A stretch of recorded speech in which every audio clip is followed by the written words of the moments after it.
আসসালামু আলাইকুম সম্মানিত দর্শক, আশা করি ভালো আছেন। বরাবরের মতো আরেকটি নতুন ভিডিও নিয়ে হাজির হলাম আপনাদের সামনে। যে ভিডিওর মাধ্যমে আমরা ফার্টিল কিউ 100-200 ক্যাপসুল নিয়ে একটু আলোচনা করব। এটা মূলত একমি ফার্মাসিউটিক্যালের একটি প্রোডাক্ট, যা মূলত মহিলা এবং পুরুষের বন্ধ্যত্ব চিকিৎসার অত্যন্ত কার্যকরী ঔষধ। তো আমরা অনেকেই বলে থাকি, আমরা যারা বাচ্চা নিতে চাচ্ছি, অনেকে বাচ্চা নিতে সমস্যা হচ্ছে, তার জন্য আমরা এই ওষুধটা গ্রহণ করতে পারি। তো বাচ্চা নিতে যাওয়ার পরে অনেক ধরনের সমস্যা হয়। তার মধ্যে কমন কয়েকটা সমস্যা হচ্ছে পলিস্টিক ওভারি সিনড্রোম, পিসিওএস যেটা আমরা বলে থাকি, পাশাপাশি ওভারিয়ান রিসিভার আমরা বলি। তো ওভারিয়ান রিসিভারের ক্ষেত্রে আমরা এই ওষুধটা গ্রহণ করতে পারি, পাশাপাশি পিসিএস পলিস্টিক ওভারি সিনড্রোমের ক্ষেত্রে এটা ব্যবহার করতে পারি।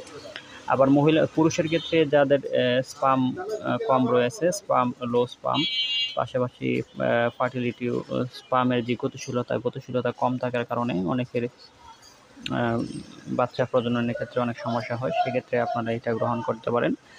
এটা মূলত একমি ফার্মাসিউটিক্যালের একটি প্রোডাক্ট। এটা অত্যন্ত কার্যকরী বন্ধ্যত্ব চিকিৎসায় বাচ্চা